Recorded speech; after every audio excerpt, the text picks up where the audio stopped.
All right, John Jones, welcome to where he is, the man with the muscle, the machine, now doing jiu-jitsu, so you better look out. Making with a beard. So obviously John Jones, we worked together with John for some time, helped prep for some competitions. We prepped again, going back 2019 for the same competition. It was the Mr. London and then the Mr. British finals, PCA British finals, which was great. I think we were both in a different state. We were working towards a competition, we were prepping, and now we kind of in a different position in our lives. John has taken the route down jiu-jitsu, just beating up people for a living, which and I've always been getting beat up, and I've turned into Jesus Christ. That's what I've been told. Your hair's a bit longer. You're nearly there, mate. So how's it been, John? How's everything, man? I go, mate. Now just busy with work and stuff, and since obviously lockdown, what was that, March 2020, right? Yeah, so just kind of changed my goals, like you kind of the same time as you did, and I just kind of started pushing the jiu-jitsu and stuff, and just got, what I'm like when I get my head into something, just got it, like 3 times a day, 2 times a day, every day. So I still train, but it's more just more of a maintenance thing, just to keep what I've got. But no, it's been good. It's been a nice change, because what it's like, you kind of get lost in bodybuilding, don't you, when you're in it? Yeah, you can do. And I think because not you particularly, but because it's all about comparison and comparing the way you look with who you used to be and who you want to be, as well as everybody else, because it is a competitive sport. Yeah. Like you said, you can become a little bit lost in terms of, a bit complacent with your goals. So what has been the biggest difference in how you felt now doing a completely different sport to how you was then?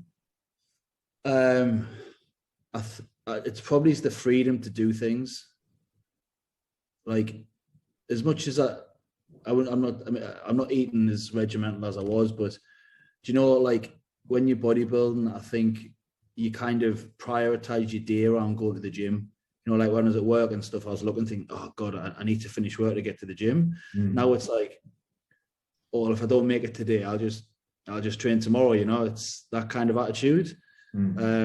So I just feel more relaxed, and just, as I say, my goals change, so I'm still committed to other things, but I just feel generally more relaxed. I don't, if I can't eat my 5 meals in one day, it's like, oh well, it's like, it is what it is sometimes, everybody's business. So it's like intuitive eating. You can have, if you need more, it's just regimental, isn't it? You wake up, you're looking at the clock, it's like, oh, I need to eat now. It's like, and then I need to train now, or have I done my steps, have I done my cardio? And it's like, it's great, it's given me great discipline. Like, it's one thing I'll take from it, but it is, I don't know, it's just nice to take a step back and kind of just enjoy things more, like the jiu-jitsu is great, that it really is good. And it's like, I think that's the discipline I learned from bodybuilding is kind of carrying over, because obviously it gives me a good drive to get to a level where I want to be, Yeah, I mean, and like you said there, because you're not so concerned about the way you look, although that's clearly still, something that's mindful, because you should be, because, it's all about self-care, but it's not regimented in a way that, you have to hit them targets. You turn up to jiu-jitsu, it's a social endeavor as well. You get to, fight and grapple and catch up and laugh and kind of have fun. Whereas bodybuilding, it's like you're in the gym, you're working out, and then you're trying to find time outside of that to socialize as well. Correct. Yeah. So, I don't know what you mean. It's like, we used to have a good laugh and chat when we trained, but for that hour 90 minutes, it was just head down, wasn't it? It wasn't like, it was who could inflict as much pain on each other as possible, like, and that was it was kind of the way we done it. And then, but now, what it's like. Obviously, I do care how I look, because I wouldn't be obviously starting to diet again. But if I was a bit out of shape, getting a bit fat, it's like, oh well, I know I can rein it in a couple of weeks, and with obviously with combat sports or performance-based sports, you know, it's very rare that somebody looks in peak physical condition to be able to perform at the highest level, right? You know, there needs to be a bit of a sacrifice. How many, you know, apart from people who are cutting down crazy weight, how many top level athletes look like bodybuilders? Like, there's none. Like, well, it's not functional really either, is it? You know? Like, look at MMA fighters and boxers who make weights.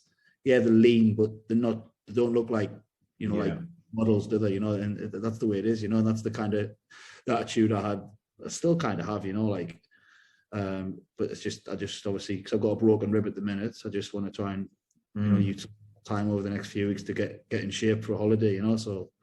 Yeah, and that's how a lot of athletes have found bodybuilding when you think about it. You know, people, even some of the people have, you know, reached such high professional levels, is they might have got injured from their sport and they worked out, you know, to strengthen up that area, and they got bit, because it does bite you, bodybuilding.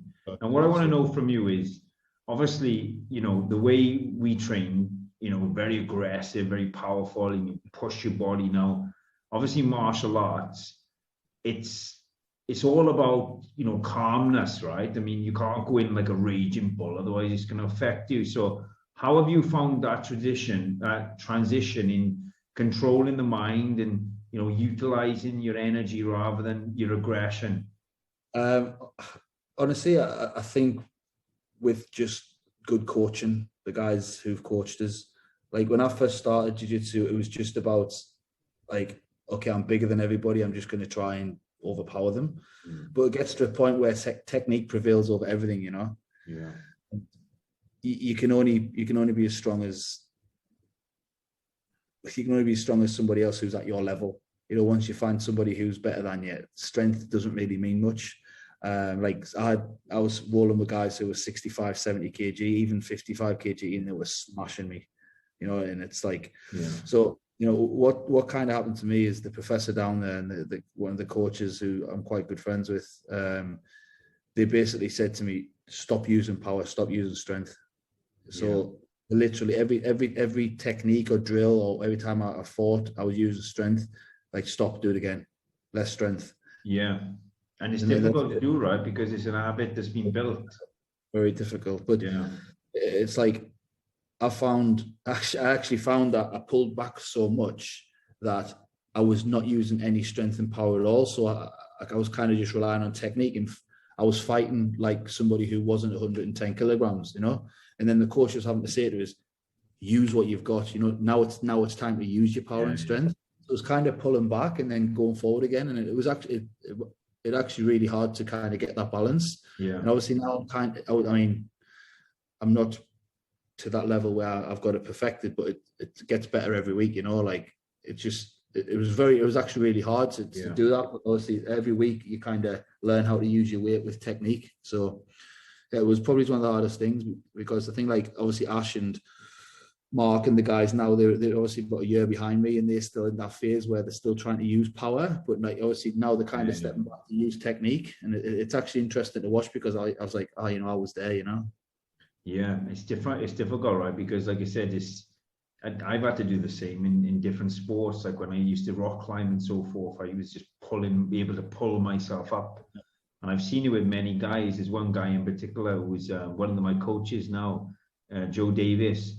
He used to come to the gym, and he was so like powerful and aggressive, but he would squat, right? And he'd power up so hard with the heavy weight on, he would like fling himself to the one way. And I was like, right, it's like control power. And once we got him able to precisely put that into the right direction, then we could engage it. Up until that point, it was like we were stripping it right back and using 30% of the weight load. Kind of do. That's good though. It's great. So obviously, you know, a lot's changed now. The goals have changed. I know you want to get lean. I think the combination between where you are now and the look you want to achieve, I think we should continue down that path. You know, not try to get, you know, ginormous or anything. Just get lean, tight. And one reason why I wanted to get you on and discuss your plans with you is obviously there's a few details that I've implemented. There's a few principles I want to discuss, and I want to, allow you to have that flexibility with your diet. So, you can implement, what you've learned over the last couple of months to the flexible approach, because you still look great. Yeah. I mean, jiu-jitsu's kept you in a good condition, So, yeah, so good. Any questions, first of all? Nah, man, I've seen, now I've kind of looked at the plan you sent over and stuff. It's, it's nothing that I've never done before. So it's, I'm regimental, like I'll do anything I'm told. Like, it's, what I'm like, I'm good to go. Like, so what I want to take you through first of all is the workout plan. Okay. Yeah. And again, like I said, I've got this on record. We are going to be sharing it, but also you can watch it back if need be then. Yeah. I'm just trying to load it up. So the first thing I've done with your program is I've structured into 3 sections. All right. So it's like a 3-dimensional program in a sense. And the reason why I've structured that into 3 sections is because,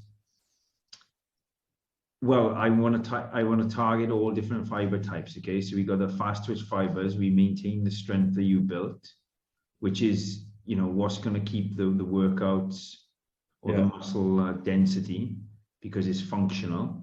And again, that is the difference between like bodybuilding, let's say, and training for a sport. Is bodybuilding is non-functional really. You're training just to look big, which you might not necessarily be strong from that. Yeah, but exactly. If you want to train to be strong, it's all about mechanical overload. It's all about breaking down the muscle fiber and creating a stress that's big enough to develop more fibers or denser fibers, let's say, not necessarily more. So let me screen share this with you. Okay. Sure. All right. I know you've looked at the plan, but I just want to take you through it and understand it. Okay. So obviously, like I said, it's like a 3-dimensional program. All fiber types are going to be targeted.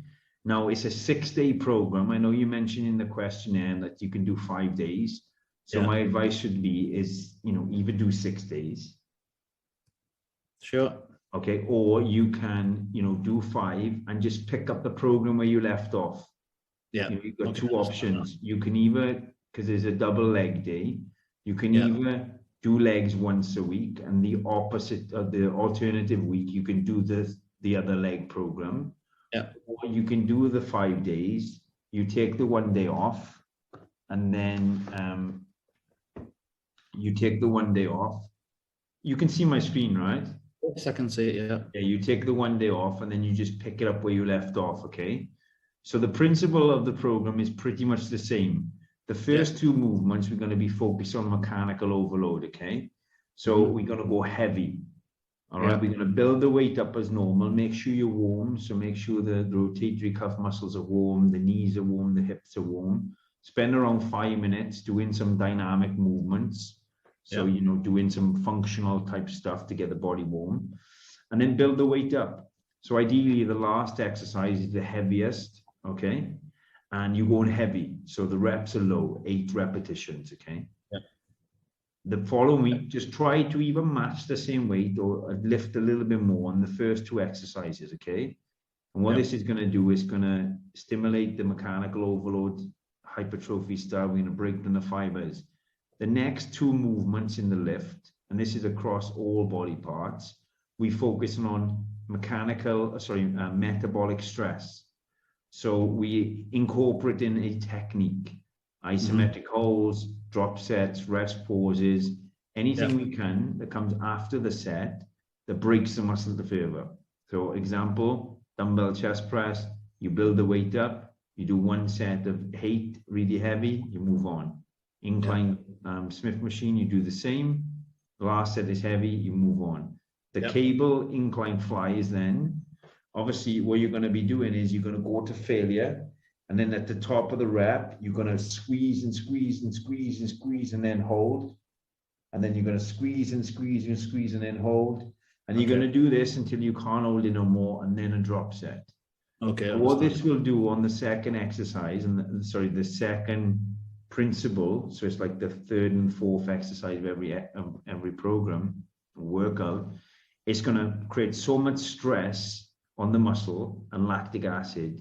It's going to increase the metabolic stress, which will in turn lead to more muscular development. Okay. Yeah. And then the third segment of each workout is going to be the supersets. And that's where the reps go high, the techniques go high. And what this allows you to do is pump so much nutrient-rich blood into the muscle, you get round and you get full and you get that shape. And it's going to stimulate sarcoplasmic hypertrophy. So every form of hypertrophy is stimulated. We work in the fast twitch fibers, the slow twitch fibers. We work in the muscle, the deep muscle fibers, the strength, the hypertrophy, and the shape. Okay. Yeah. So like I said, it's a 6-day program. All right. There are video links on the right side, although I know you know all the exercise. So, if there's something you're unfamiliar with, reach out. But what I will say to you is, as you can see here on the leg extensions, for example, the legs are a little bit higher in reps because obviously the endurance-based fibers. Yeah. Again, we got 12 reps for, 12 reps so. So these are your bread and butter exercises, the ones you go heavy on. And then when it comes to the leg extensions and you've got the partial reps and the drop sets, whatever the technique is added on to the exercise is only on the last set. Right, okay, understand that, yeah. So you'll do 20, and then on the last set, then you'll do the partials, and then you do the drop sets. Understand, yeah, it's fine. Now, the flexibility I want you to have with this 6-day program, all right, is pretty much a push, legs, pull. Push, legs, pull, right? Yeah. So again, you're focusing on, we've got some arms in there as well and some hamstrings. So the flexibility I want you to have with this program is use the principle. So you don't have to use the exact exercise. You got 2 movements for the first exercise that you can go heavy on. Okay, for around 8 reps. Then you got 2 movements that you can have the drop set or the rest pause on. And then you got 2 movements that you can superset, for example. So you don't have to stick to the exact exercises on there. You can just choose whatever you want, but follow the basic principle of it. All right? It makes sense, that's fine. It's kind of similar stuff we used to do anyway. So yeah, exactly. It's all stuff you used to. So it's not, so keep the workouts in the heavy, like for example, rack pulls or rack deadlifts. If you want to do this, a T-bar row and a bent over barbell row, that's absolutely fine. As long as you're following the type of principle. And the reason why I'm saying that is because, now you've got used to the flexibility of kind of doing whatever you want in a sense, and it's definitely been working.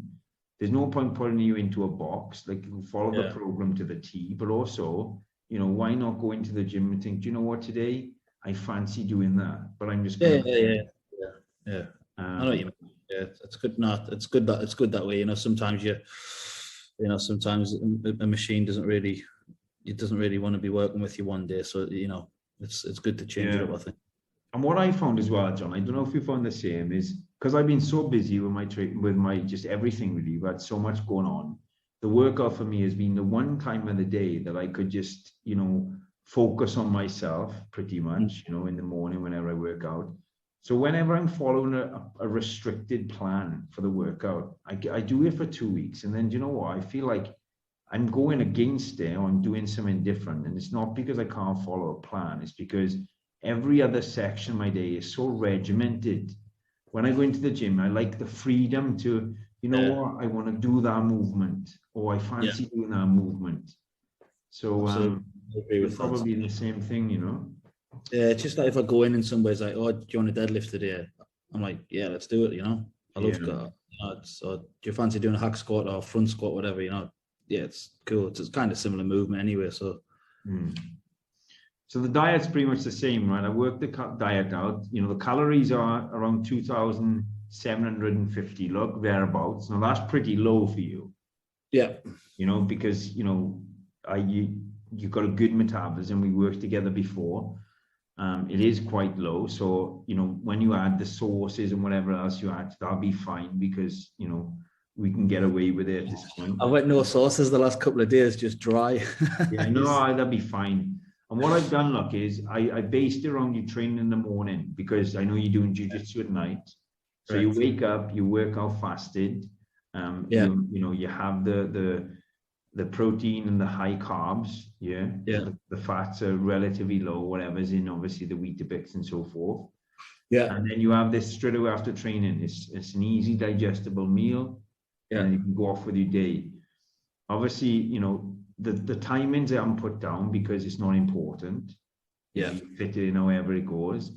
Now lunch, look, again, we got some high protein and some high carbs.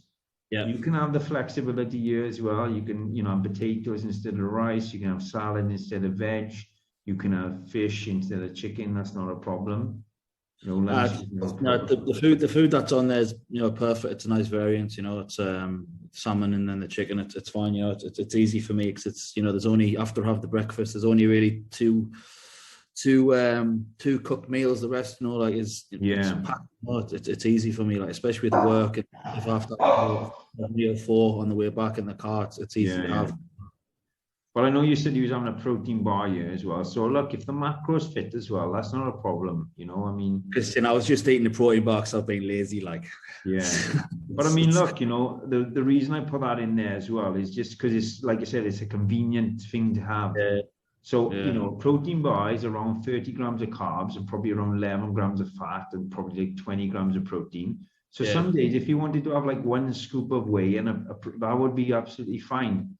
Like I said, have the flexibility, you know, use it as a bit of a guide. Try to follow like there about the macro count or follow it to the T, you know. I need to follow this to the T, mate. I've flipped the switch, you know, and I need to follow to a T because I don't want to stray off, you know.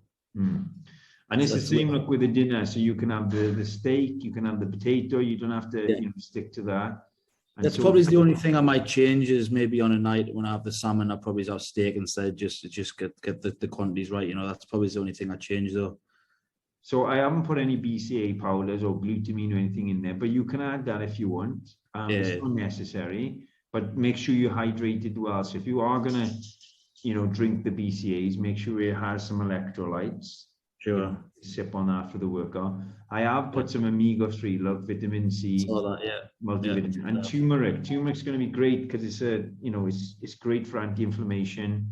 I do that every day anyway because for my tendonitis. Because the jiu-jitsu definitely, and again that's why I put it at night, look, because it's just gonna you know, with the ZMA, it's gonna help you sleep.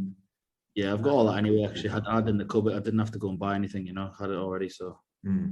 And the same, the non-training day, like I've just pushed your calories down a little bit more, really. Yeah, I saw that. Yeah, the foods are very much the same. I've given you a couple of different options just to show you that you can. Although you can stick to the rice if you prefer, and you can stick to the salmon if you prefer at night. And then, you know, we, like I said, around 500 calories less there. It's low. It's not too bad. I mean, to be honest, it's easy. Like it's not something. I mean, look, you know, you are going to be hungry off this, but I don't want you doing any cardio because the jiu-jitsu's there. For sure. I want us including a cheat meal every week, you know, without a fail. You know, one evening, Friday or Saturday, whatever you want. I know you're quite, you know, regimented. You know, burger, fries, mixed grill. Yeah. Oh, has it dropped off?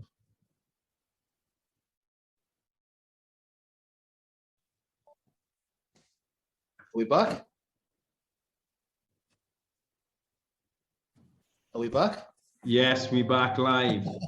Sorry, I thought, I don't know if it was me or you. It was me. What happened then? Did I go off the screen? Yeah. Yeah. Yeah, it was me. The battery went on the phone. I can't see. Oh man, the laptop, it wasn't plugged in.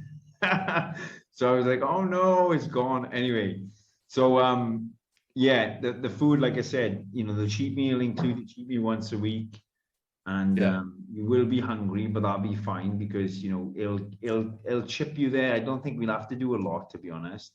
Yeah. I think this probably diet will serve good purpose for the next couple of weeks. And then what we do then, you know, if we don't have to pull the calories down, if it's not working, we'll have to pull the calories down probably like 250 calories a day and thereabouts. I think you'll be fine. I can't just needing to increase the calories. I think we'll just ride it. I'd rather add a few more cheat meals in there, to be honest.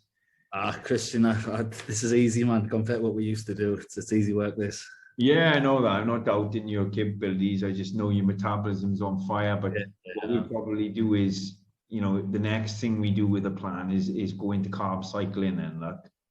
So like we used to, you know, take you up until around 5 weeks to get you a bit leaner, a bit drier, and also get your body used to a certain amount of food. And then we'll start cycling the carbs or the calories. You know, we go from like 2,750 down to 2,250, and then like down to 1,500, something like this. I like that system. You know, like obviously, I think it's a kind of makes you appreciate the medium and higher days as well. You know. Yeah. So I think that always worked well with me in the past. So but yeah, it does. It works well. Like, you got to be lean to do it.